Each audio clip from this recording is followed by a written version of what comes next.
Hello everyone, आज हम discuss करते हैं अपने और टॉपिक्स जो आपके chapter aggregate demand supply and related concept से मैच करते हैं। हम कंजप्शन फंक्शन तक कवर कर चुके हैं। इट मींस कंजप्शन से रिलेटेड या डिमांड से रिलेटेड टॉपिक्स हमने कवर कर लिए हैं। सो आज हम स्टार्ट करेंगे अपना टॉपिक जो सप्लाई फंक्शन से रिलेट करेगा। इट मींस किस तरीके से जो सप्लाई है मार्केट में उस पर इफेक्ट आता है, मैक्रो लेवल पे एग्रीगेट सप्लाई पे किस तरीके से इफेक्ट आता है। तो सबसे पहले हम डिस्कस करते हैं जो टॉपिक हमने लास्ट कंप्लीट किया था उससे related topic APC and MPC. APC and MPC. APC का मीनिंग क्या होता है? Average propensity to consume.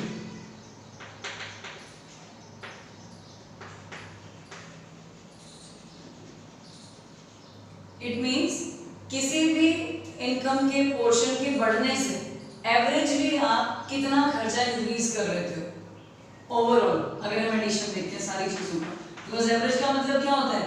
जब आप टोटल को डिवाइड कर देते हो नंबर ऑफ यूनिट से कि आपने कितना खर्च किया और आपकी कितनी इनकम थी, तो यहाँ पे यूनिट्स क्या हो जाएंगे? आपकी इनकम। एमपीसी का मतलब आपका क्या हो जाएगा? Marginal propensity to consume.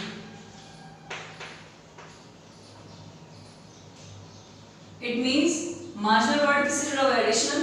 तो मार्जिनल प्रोपेंसिटी टू कंज्यूम का मीनिंग क्या हो जाएगा कि हर बार इनकम के बढ़ने से कितना प्रोपोर्शन आप कन्वर्ट कर देते हो कंजप्शन के लिए और कितना आपका एक्स्ट्रा या सेविंग रह जाती है। सो हर बार जो आप चेंज करोगे बढ़ने के साथ इनकम, उसे हम क्या बोलते हैं? MPC, marginal propensity to consume. तो पहले हम इनका कंसेप्ट देखेंगे कि कैसे एक दूसरे से डिफरेंट है। उसके बाद हम आएंगे स्लोप ऑफ सी फंक्शन पे कि वो स्ट्रेट लाइन क्यों होता है, क्या रीजन है कि स्लोप ऑफ सी फंक्शन हमेशा स्ट्रेट लाइन शो होता है, किस तरीके से कांस्टेंट चेंजेस इसमें आते हैं।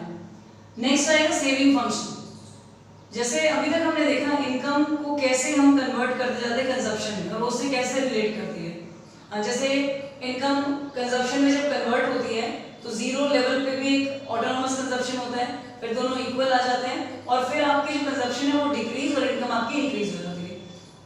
सो इस केस में हम ये देखेंगे जो रिमेनिंग पोर्शन होता है वो किस में कन्वर्ट होता है? वो होता है सेविंग में कन्वर्ट। सो उससे रिलेटेड हमारा सेविंग फंक्शन होगा। नेक्स्ट होगा स्लोप। क्या है सेविंग फंक्शन का? जब आप सेविंग कर रहे हो तो इनकम के बढ़ने के साथ साथ इस पे कैसे इफेक्ट आता है। और लास्ट हो गया APC and APS and MPS means average propensity to save और marginal propensity to save. It means जब आपकी इनकम बढ़ती है तो सेविंग में कितने चेंजेस आते हैं। जैसे कंजप्शन पे आते हैं वैसे सेविंग में कितना एडिशन होता है और कितना आप उसे चेंज करते हो। तो हम एपीसी और एमपीसी के कॉन्सेप्ट्स को कंटिन्यू करते हैं। सबसे पहले इनके मीनिंग्स मैंने आपको मेंशन करके बता दिए हैं। एपीसी और एमपीसी दोनों ही डिफरेंट कॉन्सेप्ट्स हैं। जनरली दोनों में हम क्या करते हैं? हम रेशियोज को शो करते हैं कंजप्शन और इनकम के बीच में। सो इट मींस दोनों जो पार्ट्स हैं वो किस तरीके से एक्सप्लेन करेंगे हम? रेशियो ऑफ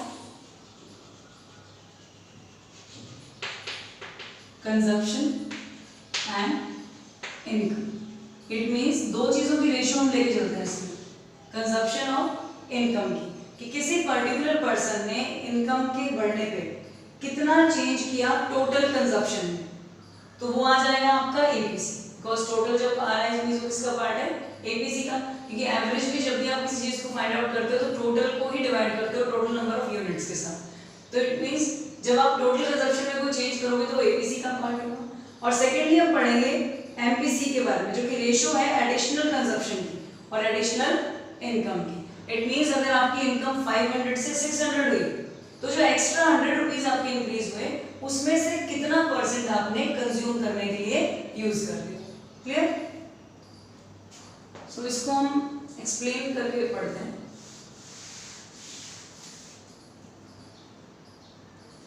अगर हम एपीसी की बात करें सो एपीसी इज द रेशियो, किन दो चीजों के बीच का रेशियो शो करता है? It is ratio between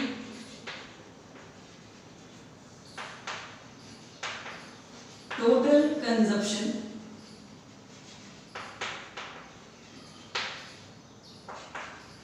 and total income. It means ये एक रेशियो है जो टोटल कंजप्शन कंजप्शन और टोटल इनकम के रिलेशनशिप को शो करता है एवरेज के अकॉर्डिंग। सो इट मींस हम क्या बोल सकते हैं, एपीसी किसके इक्वल है, total consumption, it means C upon total income, it means Y से यहाँ पे हम इनकम को डिनोट कर रहे हैं और सी से हम कंजप्शन को डिनोट कर रहे हैं। तो जब कंजप्शन और टोटल इनकम का रेशियो फाइंड आउट करते हैं तो उसे हम क्या बोल सकते हैं, that is called APC, average propensity to consume. अब सेम इसी वे में एमपीसी क्या हो जाएगा,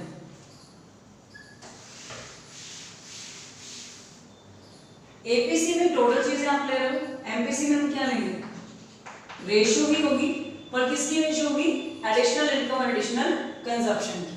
सो एमपीसी इज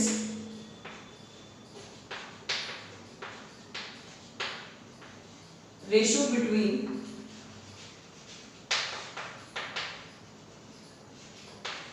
additional consumption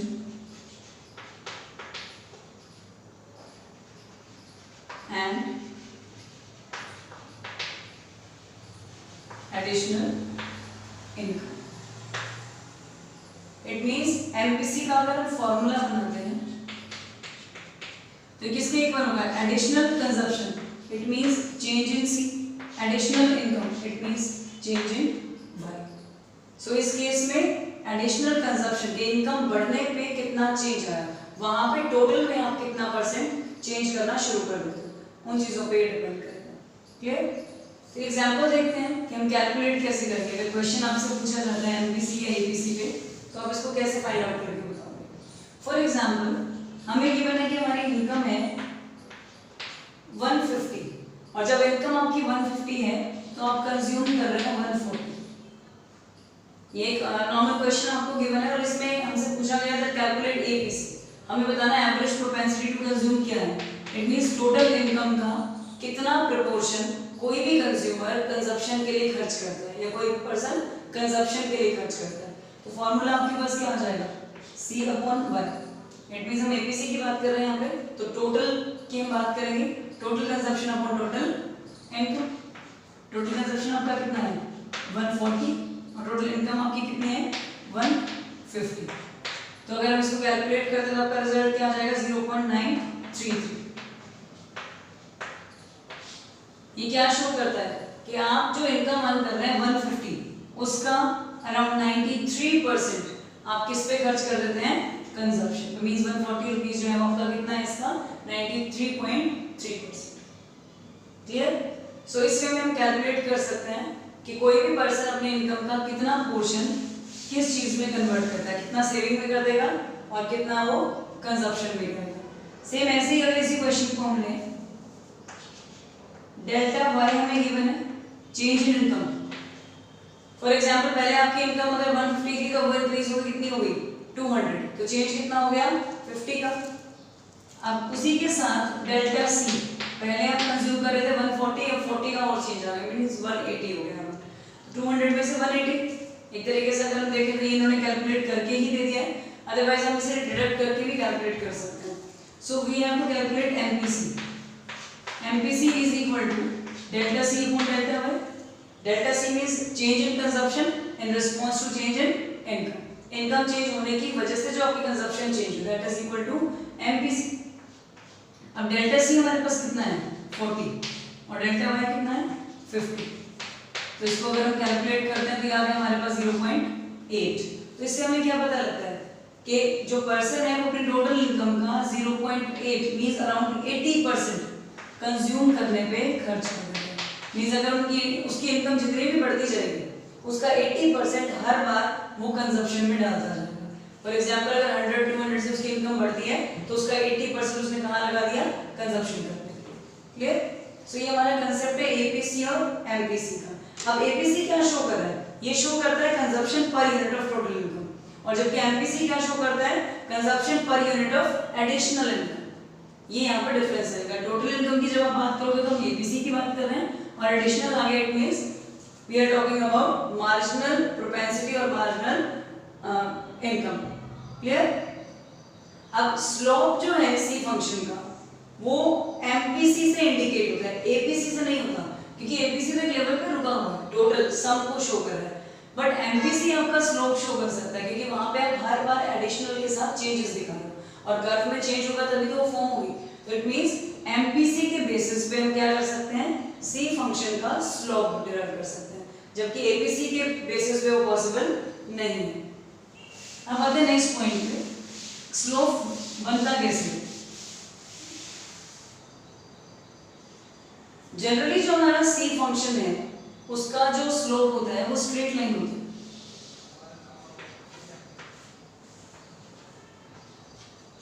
अब कंजप्शन कभी जीरो से स्टार्ट नहीं होती है, इसीलिए हम जो स्लोप शो कर रहे हैं, फॉर एग्जांपल हम इसको मिड पॉइंट मिनिमम पॉइंट मान के और हम यहाँ पे कंजप्शन को दिखा देते हैं, ये हमारा सी है। इस केस में हो सकता है पहले जनरली ऐसा ही होता है, इनकम आपकी कम होगी, फिर इसको क्रॉस करते हुए इनकम आपकी कर देंगे। सो इस केस में आपकी कंजप्शन ज्यादा है, यहाँ पे इक्विलिब्रियम पॉइंट आ जाएगा और इस केस में कंजप्शन हमारी कम हो जाएगी। तो सी फंक्शन जो है, जो सी लाइन है वो स्ट्रेट लाइन क्यों होती है, इसका रीजन क्या है, ये क्या शो करती है, ये इंडिकेट करती है कांस्टेंट स्लोप। किस चीज को इंडिकेट करती है, constant slope of C function. It means हर बार इनकम के बढ़ने से सेम प्रपोर्शन का पार्ट आपका कंजप्शन में डाल दिया जाता है। इट मींस ऐसा नहीं है एक बार आपके 100 रुपीज बढ़ेंगे तो उसमें से आप 80 रुपीज खर्च करोगे, सेकेंड टाइम 100 रुपीज अगर इंक्रीज होगा तो 50 ही कंजप्शन में डालोगे। स्ट्रेट लाइन कर्व का मतलब है हर बार जब आपके पैसे बढ़ रहे हैं तो आप उसमें से 80 रुपीज पर 100 में से कंजप्शन पे खर्च कर रहे हो। सो इट मींस जब इक्वल चेंजेस आएंगे हर एडिशन के साथ तो ऑटोमेटिकली स्लोप कैसा हो जाएगा, कांस्टेंट। और यही रीजन है कि जो कंजप्शन फंक्शन है वो लीनियर होता है। और इस केस में अगर हम अज्यूम करें कि हमारा एमपीसी जो भी हमने एग्जांपल लिया 0.8 है, सो इट मींस हर बार जब इनकम बढ़ेगी तो 80% किस में कन्वर्ट हो जाएगा, कंजप्शन में कन्वर्ट हो जाएगा। So it means slope of straight line C function क्या शो करता है, वो कांस्टेंट है। इट मींस एमपीसी भी कांस्टेंट है। मींस आपका जो हर बार का चेंज आएगा इनकम के साथ, जितना आप ज्यादा खर्च करोगे वो आपका सेम लेवल का चेंज होगा। क्लियर। अब देखते हैं इसका अलजेब्रिक प्रेजेंटेशन कि हम सी फंक्शन को कैसे शो करते हैं।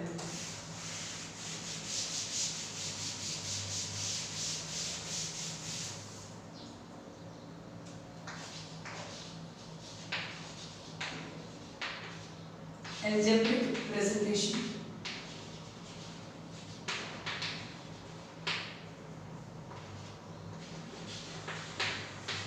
Of C function. C function को आप मेंशन कैसे करोगे, consumption function is equal to C bar. अब सी बार का यहाँ पे मीनिंग क्या होगा, ऑटोनोमस कंजप्शन जो इनकम से इंडिपेंडेंट होगी। इट मींस इनकम जीरो होगी तो भी उतना हम कंज्यूम करेंगे, इसीलिए हम इसे क्या बोल देते हैं, ऑटोनोमस कंजप्शन बोल देते हैं। इसी के साथ हम यहाँ पे यूज बार में इसलिए यूज कर रहे हैं बिकॉज ये पैसे नहीं होने पे खर्च किया जा रहा है, तो हम इसे एक तरीके से नेगेटिव वे में शो करेंगे जहाँ पे अपनी सेविंग माइनस में चली जाती है, क्योंकि वो हो सकता है कि अपनी सेविंग को लेस करके उस पैसे को वहां पे यूज कर दो। फिर आता है बी वाई। वाई का मीनिंग हम सभी को पता है, इनकम। अब एक पॉइंट बच गया हमारे पास, बी क्या है। बी का मीनिंग है जो यहाँ पे आपको क्या शो करता है, एक्चुअली अलजेब्रिक इक्वेशन है जो तीन चीजें दिखा रही है। सबसे पहले मिनिमम लेवल ऑफ कंजप्शन जो कि हम सी बार से डिनोट कर रहे हैं, उसके बाद ये हमें दिखाता है वैल्यू ऑफ कंजप्शन और सॉरी पैरामीटर्स जो कि रेट को शो करते हैं जिसपे सी आपका इंक्रीज होता है in response to Y. It means B क्या है, ये उस रिस्पांस को दिखा रहा है। इट मींस ये एक पैरामीटर है जिसके अकॉर्डिंग आप बी को कैलकुलेट कर सकते हो, जिसमें हम क्या बोल रहे हैं कि आपका जो चेंज है वो किसके रिगार्डिंग आ रहा है, इनकम के regarding. It means delta C upon delta Y. Consumption क्यों चेंज हुई, because of change in income. तो कंजप्शन का चेंज होना रिस्पांस है किस चीज का, डेल्टा वाई के। सो इट मींस बी क्या हो जाएगा आपका, ये इस पैरामीटर को शो करेगा at which C increases in response to increase in Y, कि सी कितना इंक्रीज होगा वाई के इंक्रीज होने पे। क्लियर। तो ये हमारी अलजेब्रिक एक्सप्रेशन है, ये एग्जाम में आ सकती है बेटा। इसमें आपको पॉइंट्स गिवन मिलेंगे, उनको आप पुट करोगे, उसके बाद हम इसका रिजल्ट कैलकुलेट करेंगे, तो आपका सी फंक्शन के इक्वल होगा। एक एग्जांपल लेते हैं इसका। फॉर एग्जांपल हमें गिवन है कि सी फंक्शन है 20 प्लस 0.81, इट मीन्स हमें minimum level of consumption given है और इसके साथ हमें इनकम के 3 अलग अलग पॉइंट्स दिए होंगे। फॉर एग्जांपल एक बार आपकी इनकम है 50, देन आपकी इनकम है 100 और फिर है 150। सो अगर हमारी इनकम 50 है तो सी फंक्शन क्या हो जाएगा 20 प्लस 0.8 और इसकी जगह हम क्या पुट कर देंगे 50। तो इस केस में आपका जो फंक्शन है वो क्या हो गया, this is equal to 20 plus 0.8 into 50 is equal to 40। It means हमारा कंजप्शन फंक्शन क्या शो कर रहा है कि सी किसके इक्वल है 60 के इक्वल, जो आपकी इनकम 50 है। इट मींस इस केस में इनकम कम है और आपका जो कंजप्शन है वो उसके कंपैरिजन में ज्यादा है। नेक्स्ट पॉइंट जहां पे हमें अपनी इनकम गिवन है 100, तो C function is equal to 20 plus 0.8 into 100। अब इसे अगर हम कैलकुलेट करते हैं तो एग्जैक्टली सेम वैल्यू आ रही है। इट मींस जब आप 0.8 को 100 से मल्टीप्लाई करोगे तो किसके इक्वल आ गया 80।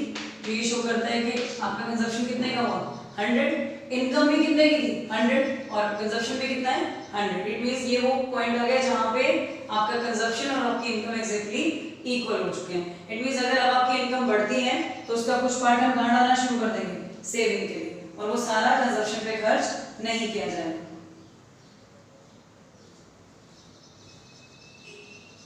सो नेक्स्ट पॉइंट आ गया हमारे पास, जिस केस में आपकी इनकम गिवन है 150। सो फंक्शन क्या हो जाएगा 20 प्लस 0.8 इंटू 150। ये केसेस हैं अलग अलग दिए हुए हैं। अगर जीरो इनकम होगी तो भी आप इसे शो कर सकते हो। जीरो इनकम पे क्या हो जाएगा, सिर्फ आपकी नेगेटिव सेविंग दिखाई देगी, वहां पे मींस मिनिमम कंजप्शन दिखेगा, अदरवाइज वो इंक्रीज होता जाएगा। तो अब हम अगर 150 लेके चलते हैं इनकम, तो हमारा कैलकुलेशन क्या हो जाएगा 20 plus 0.8 into 150 that is equal to 120। So आपका आंसर क्या आ गया 140। इट मींस जब आप 150 रुपीज अर्न कर रहे हो तो खर्च कितना कर रहे हो 140, जो ये शो करता है कि बाकी पोर्शन जो आपका कहां जाना शुरू हो जाएगा, वो शिफ्ट हो जाएगा आपकी सेविंग्स में। क्लियर। अब एक नेक्स्ट क्वेश्चन भी हमें गिवन है, इसी से रिलेटेड एग्जांपल है। Find see when C bar is equal to 200, C bar is equal to 200, MPC is 0.5 and then income is 1000. MPC का मीनिंग क्या होता है, marginal propensity to consume. It means income के बढ़ने पे कितना चेंज आया आपकी कंजप्शन में। तो इसे हम कैसे शो करते हैं, this is equal to delta C upon delta Y. और अभी जो हमने बी डिराइव किया था उसका मीनिंग भी क्या होता है, इट मींस बी और एमपीसी सेम थिंग है। तो अगर आपको एमपीसी गिवन है तो हम कहां पुट कर देंगे उसको, प्लेस ऑफ बी पे। सो इस केस में आपको कंफ्यूज नहीं होना है, ये बी की वैल्यू ही आपको गिवन है। अब इन सारी टर्म्स को अगर आप पुट कर दें तो आपका सी फंक्शन किसके इक्वल है, सी बार हमारा कितना है 200 प्लस बी की जगह पे हमें क्या पुट करना है एमपीसी इनटू हो गया आपके पास 1000। सो इट मींस ये किसके इक्वल आ जाएगा 200 plus 0.5 into 5000 that is equal to 500 और total is equal to 700। It means जब एक पर्सन 1000 रुपीस की अर्निंग करता है तो कितना कंज्यूम कर लेता है उसमें से 700 वो कंज्यूम कर लेता है। क्लियर। अब आता है next question, would consumption function be linear in case of MPC is constant? अगर MPC constant है इसका मतलब ये है कि consumption function आपका linear है। So yes, आंसर यही होगा because constant MPC क्या शो करता है कि C straight line है और C straight line है, इसका मतलब consumption function आपका linear, दोनों एक दूसरे से रिलेट करते हैं। It means अगर हर बार आप सेम proportion का चेंज इनकम के आने पे कंजप्शन में करते जाओ तो इसका मतलब क्या होगा, आपका सी फंक्शन कैसा हो जाएगा, लीनियर हो जाएगा। क्लियर। अब आता है हमारे पास नेक्स्ट पॉइंट, सेविंग फंक्शन।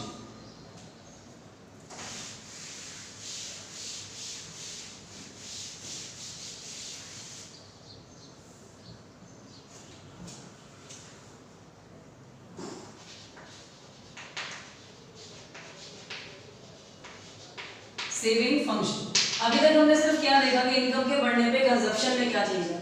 अब हम यहाँ पे देखेंगे कंजप्शन तो चेंज हो ही रही है, उसके साथ साथ एस फंक्शन को हम कैसे शो कर सकते हैं। एक्चुअली एस फंक्शन का मतलब क्या है, it is the functional relationship, the functional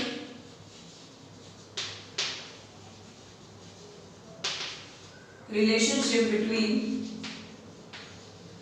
जैसे हम कंजप्शन फंक्शन में किन दो चीजों का रिलेशनशिप देख रहे थे, सी एंड वाई का, तो इस केस में आप किसका देखोगे, S and Y. S means saving, Y means income, so this is called saving function. जब आप सेविंग को इनकम के साथ रिलेट करके शो करते हो तो उसे हम बोल देते हैं सेविंग फंक्शन। अब हम सेविंग फंक्शन में एक टेबल बना लेते हैं।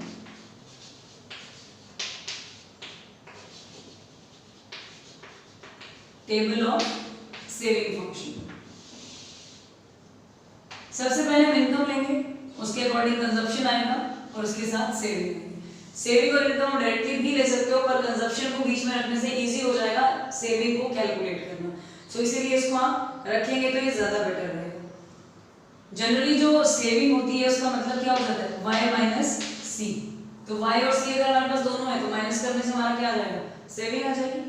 सो अज्यूम करते हैं इनकम जब जीरो है, कुछ भी अर्निंग नहीं है, तो भी क्या होगा, कुछ ना कुछ कंजप्शन होगी। फॉर एग्जांपल हम 20 कंज्यूम करते हैं, सो 20 कंज्यूम करने का मतलब क्या है, 0 माइनस 20 माइनस 20 आपकी सेविंग हो गई। पैसे आपने अर्न नहीं किए फिर भी आपने खर्च कर दिया, इसका मतलब या तो आपकी सेविंग डिक्रीज हुई हो या आपने किसी से लिया हो। तो अगर आप इन केस किसी से लेते हो तो आपको वापस करना है, वो भी नेगेटिव चीज है, या फिर आपने अपनी सेविंग को कम किया है तो वो भी इसको डिडक्ट कर देगा। सो इट मींस सी अगर 20 है when y 0, so automatically आपका s किस में कन्वर्ट हो गया, माइनस 20 में कन्वर्ट हो गया। नेक्स्ट पॉइंट है आपका इनकम आपकी इंक्रीज हो जाती है 50, तो इनकम के इंक्रीज होने से क्या होगा, आपका लेवल ऑफ कंजप्शन भी इंक्रीज होगा, बिकॉज ऑफ इंफीरियर गुड्स को छोड़ के नॉर्मल गुड्स पे शिफ्ट होना स्टार्ट हो जाओगे। फॉर एग्जांपल अगर हम 50 इनकम होने पे कंजप्शन करते हैं 60, सो सेविंग कितनी होगी, 50 माइनस 60 माइनस 10 डिक्रीज हो गई, क्योंकि आपकी इनकम इंक्रीज हो गई। नेक्स्ट हम अज्यूम करते हैं हमारी इनकम होगी 100, सो हमने कंज्यूम कर लिया 100, तो 100 माइनस 100 इज 0। इट मींस अब वो लेवल आ चुका है जिस केस में आप जितना अर्न कर रहे हो आपकी नीड्स भी उतनी ही हैं और वो एग्जैक्टली कंप्लीट होगी, नॉर्मल गुड्स पे भी वो सेटिस्फाई होगी। अब हमारी इनकम इंक्रीज हो जाती है 150, तो हम कंज्यूम करते हैं 140, क्योंकि हमने ये कंजप्शन फंक्शन में देखा था एक सर्टेन पॉइंट रीच होने के बाद आपकी कंजप्शन का लेवल इनकम के लेवल से कम हो जाता है, बिकॉज हम हर बार कंप्लीट इनकम को कन्वर्ट नहीं करते हैं एक सर्टेन लेवल के बाद कंजप्शन में, हम उसमें से कुछ पार्ट को सेव करना स्टार्ट कर लेते हैं। सो ये वही पॉइंट है, 150 आपने अर्न किया, 140 आपने कंज्यूम कर लिया, so 150 minus 140 is equal to 10। So it means यहाँ पे हमारी सेविंग क्या होगी, पॉजिटिव। तो ये हमारे पास एक्स्ट्रा इनकम है जहां से हम सेविंग करना स्टार्ट कर देंगे। क्लियर, तो ये हो गया हमारा सेविंग फंक्शन। अब हमने 3 पॉइंट इसमें शो किए। जब आपकी सेविंग माइनस 20 है, इट मींस ये वो पॉइंट है जब y क्या है 0 है, और मिनिमम कंजप्शन आप कितने का कर रहे हो, 20 का कर रहे हो, सो इसीलिए वो नेगेटिव शो करेगा। अब जब आपका सेविंग इंक्रीज हो रहा है, इंक्रीज इन द सेंस कि -20 से डिक्रीज होता है पॉजिटिवली बढ़ना शुरू हुआ, तो जैसे ही सेविंग आपका इंक्रीज होगा इट मींस आपकी y क्या हो रही है, इंक्रीज हो रही। सो इट मींस सेविंग इनकम से कैसे रिलेटेड हो गई, पॉजिटिवली रिलेटेड, दोनों एक साथ कम हो रहे, दोनों एक साथ बढ़ रहे हैं। थर्ड पॉइंट, s एक लिमिट के बाद या जनरली हमेशा ही सेविंग हमेशा क्या रहेगी आपकी, इनकम के कंपैरिजन में कम रहेगी। उसका रीजन क्या है, क्योंकि कभी भी ये y को एक्सीड नहीं कर सकती, बिकॉज इनकम को पहले हम डिवाइड करते हैं कंजप्शन में, फिर वो जाती है सेविंग में, तो सेविंग कभी भी इनकम को एक्सीड नहीं करेगी, वो हमेशा y से कम होगी, क्योंकि सेविंग इनकम का पार्ट है। वो एक ब्रॉडर कंसेप्ट है, वाइडर कंसेप्ट है, और वो उसका एक स्मॉल कंसेप्ट है। It means saving is a part of income, तो वो कभी उसको एक्सीड नहीं कर सकती है। अब इसी टेबल को हम ग्राफिकल वे में प्रेजेंट कर सकते हैं एस फंक्शन को शो करने के लिए। इन्हीं टर्म्स को हम लेंगे,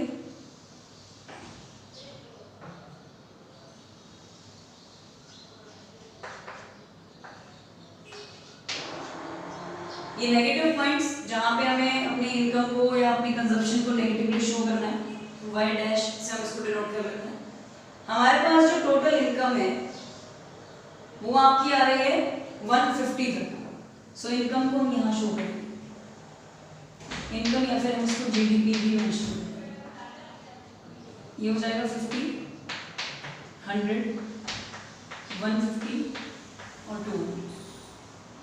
अब इसी के साथ साथ जो हमारा कंजप्शन है या जो हमारी सेविंग है वो जाएगी आपकी अप टू 140।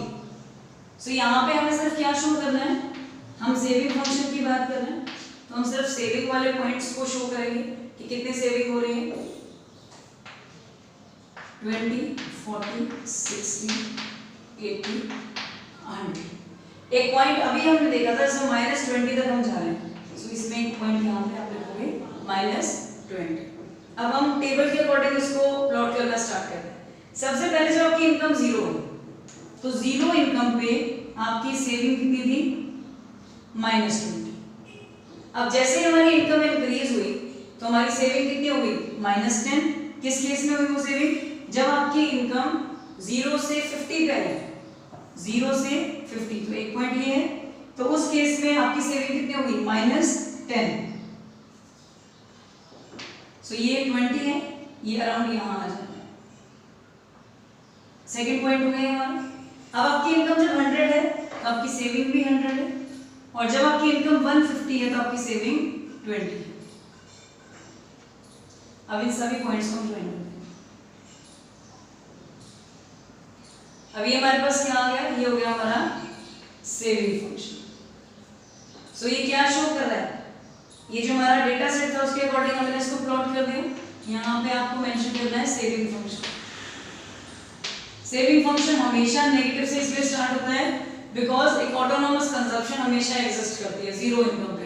तो जब तक वो एग्जिस्ट करेगी सो ऑटोमेटिकली सेविंग भी आपकी नेगेटिव से ही स्टार्ट होगी।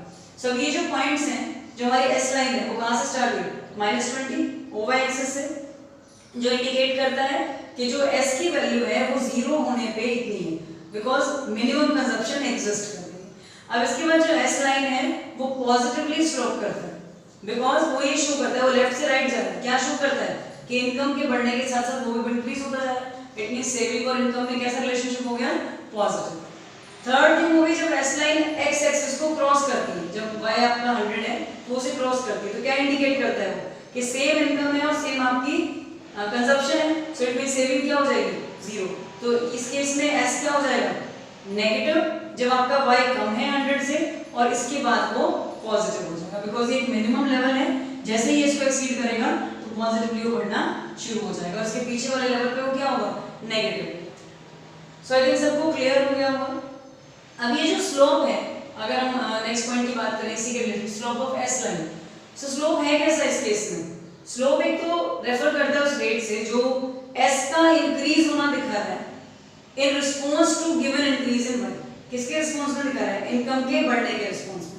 इट मींस हर बार ये क्या इंडिकेट करता है कि कितना प्रपोर्शन एडिशनल इनकम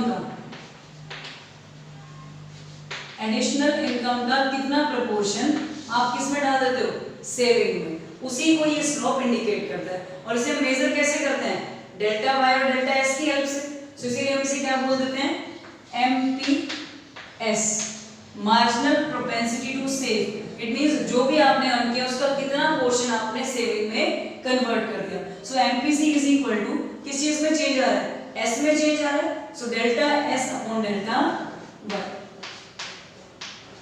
क्या चीज चेंज हुई है, इनकम, उसी के रिस्पॉन्स में क्या चेंज हो गया, saving. So MPS is equal to delta S upon delta Y। अब आते हैं नेक्स्ट पॉइंट पे। जैसे हमने दो पॉइंट्स अभी लिए थे, MPC एंड MPS, सेम ऐसे ही स्लोप के बाद हमारे पास दो पॉइंट्स आते हैं, APS and MPS।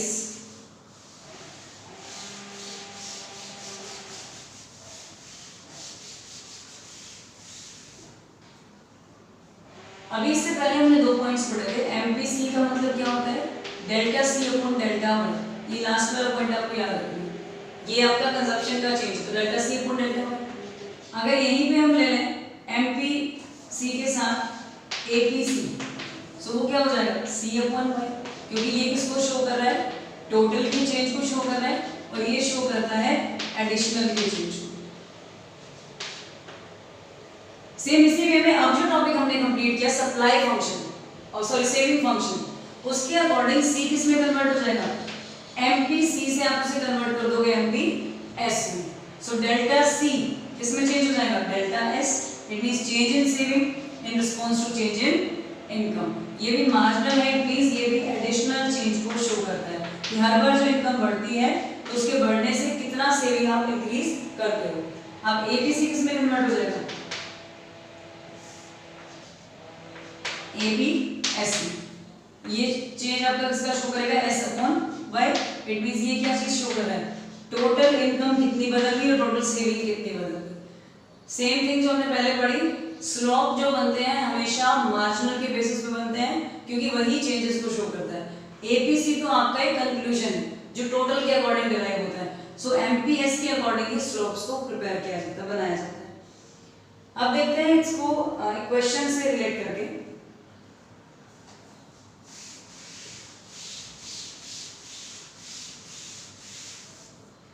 For example हमें एक पॉइंट गिवन है, जब आपकी इनकम है 150 और आपकी सेविंग है 10, इट मींस आपको ये टोटल गिवन है, हम एडिशनल की बात नहीं कर रहे हैं। और जब टोटल गिवन होगा तो कैलकुलेशन किस चीज की करनी है, एपीएस की।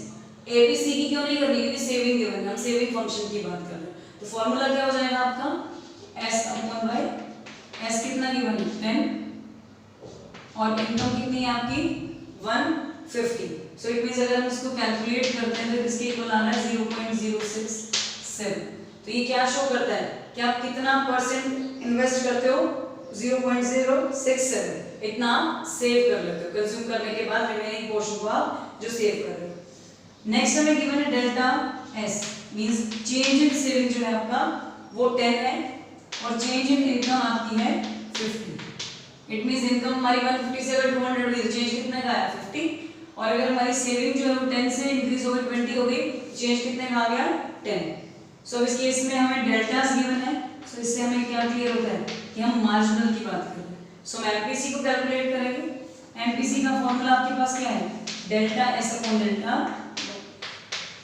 This is equal to 10 upon 50 and this is equal to 0.2। जो ये शो करता है कि अगर आपकी इनकम इंक्रीज हो रही है तो कितना परसेंट आप डालते जाओगे, 20% आप हर बार इंक्रीज करते जाओगे। सो ये है हमारा concept of APS and MPS and APS. APS means average propensity to consume और MPS means marginal propensity to consume. दोनों डिफरेंट कंसेप्ट्स हैं और दोनों ये इंडिकेट करते हैं कि सेविंग और इनकम के बीच में क्या रेशियोज आती हैं, एडिशनल में क्या रेशियोज आती हैं और टोटल में क्या रेशियोज आती हैं। इट मींस एपीसी क्या चीज है आपकी, जैसे एपीसी में आप रेशियो देखते हो टोटल कंजप्शन का इनकम के साथ, सेम ऐसे यहाँ पे किसका रेशियो देखते हैं, सेविंग का इनकम के साथ।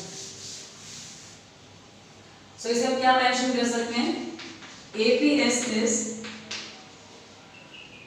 The ratio between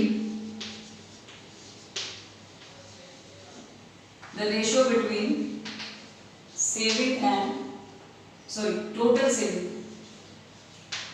total income। Minor सा चेंज हो जाएगा जब हम इसे एमपीएस में कन्वर्ट करेंगे, because MPS is the ratio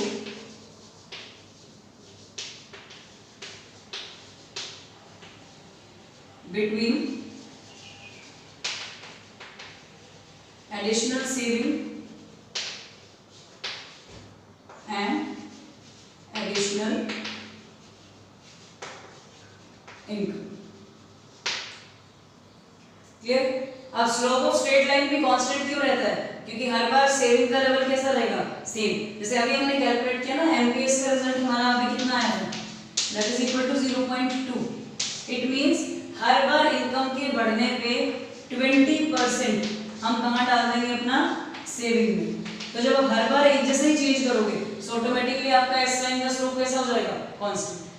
तो वो जो स्ट्रेट लाइन स्लोप होगा या कांस्टेंट स्लोप होगा वो यही शो करता है कि इंक्रीज होने, इनकम के इंक्रीज होने के साथ साथ सेम लेवल का या कांस्टेंट प्रोपोर्शन कन्वर्ट किया जा रहा है सेविंग में हर बार। क्लियर। अब आता है हमारे पास एल्जेब्रिक प्रेजेंटेशन सेविंग फंक्शन, जैसे अभी हमने कंजप्शन फंक्शन का देखा था, तो सेम इसी वे में हमारे पास एक एल्जेब्रिक एक्सप्रेशन है सेविंग फंक्शन का, कि हम इसको कैसे डिराइव करेंगे का क्वेश्चन इसमें पूछे जाते हैं।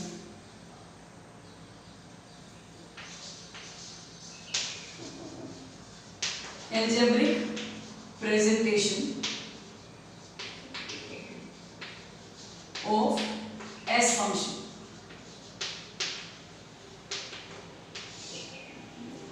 जैसे हम सी फंक्शन को डिनोट करते हैं सी से, एस फंक्शन को हम डिनोट करेंगे एस से। स्टार्टिंग कहां से होती है? सी बार को जब आप नेगेटिव कर दो, इट मींस जितना भी, फॉर एग्जांपल अगर इनकम 0 थी, कंजप्शन आपका 20 था, तो सेविंग क्या होगी? y माइनस सी, 0 माइनस 20, तो 0 minus 20 is equal to minus 20, तो ये नेगेटिव ही है। और ये क्या चीज है? मिनिमम कंजप्शन है, तो minus C bar. It means autonomous consumption को जब आप माइनस से डिनोट कर दोगे तो उसमें कन्वर्ट हो जाएगा नेगेटिव सेविंग में, जो किस लेवल पे है? जब आपकी इनकम क्या है? 0 है, प्लस 1 माइनस बी वाई। अब 3 पॉइंट्स हम यहाँ पे यूज कर रहे हैं। फर्स्ट सी बार का मीनिंग यहाँ पे क्या हो जाएगा? ये इंडिकेट करता है वैल्यू ऑफ एस को जब आपकी इनकम क्या है? 0 है। वाई हमारी क्या होगी? इनकम। बी को हमने अभी लिया था कि वो एमपी सी के, या फिर हम कह सकते हैं delta C upon delta Y के इक्वल होता है, दोनों करेक्ट है। सो अब 1 माइनस बी का मीनिंग क्या हो गया? कि हम टोटल में से जो भी कंज्यूम कर रहे हैं उसको हमने माइनस कर दिया।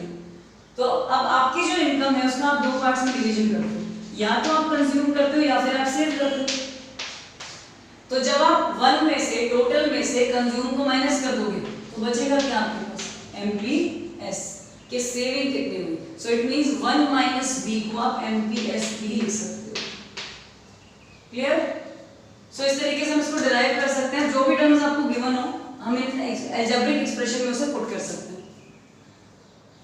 फॉर एग्जांपल एक क्वेश्चन यहाँ गिवन है आपकी बुक में, इसमें गिवन है कि आपके पास सी फंक्शन दिया हुआ है 20 प्लस 0.81। अब इससे हमें क्या क्लियर हो गया? 20 क्या है? सी बार है, तो यहाँ पे हमें नेगेटिव में लेना है इसको। हम अगर इसे सेविंग फंक्शन में डालते हैं तो इसमें कन्वर्ट हो जाएगा, this is equal to minus 20। अब हमें क्या लेना है? 1 माइनस बी। सो यहाँ पे आप क्या ऐड कर दोगे? 1 माइनस बी कितना है? 0.8। इट मींस 0.8, 80%, 80% जो आपने इसमें कन्वर्ट कर दिया कंजप्शन में, रिमेनिंग 20% किसमें आ जाएगा? आपका सेविंग में। इनकम आपके पास यहाँ पे गिवन है 10, या जो भी आपकी इनकम गिवन होगी उसे हम पुट कर सकते हैं। अज्यूम कर लो 10 है तो आप 10 को मल्टीप्लाई कर दोगे। सो इस तरीके से फंक्शन किसमें कन्वर्ट हो गया आपका? -20 plus 1 minus this is equal to 0.2 and y। अब जो भी आपको इनकम गिवन होगी आप उसके अकॉर्डिंग इसको डिफरेंट वेज में कैलकुलेट कर सकते हो, चेंजेस को शो कर सकते हो।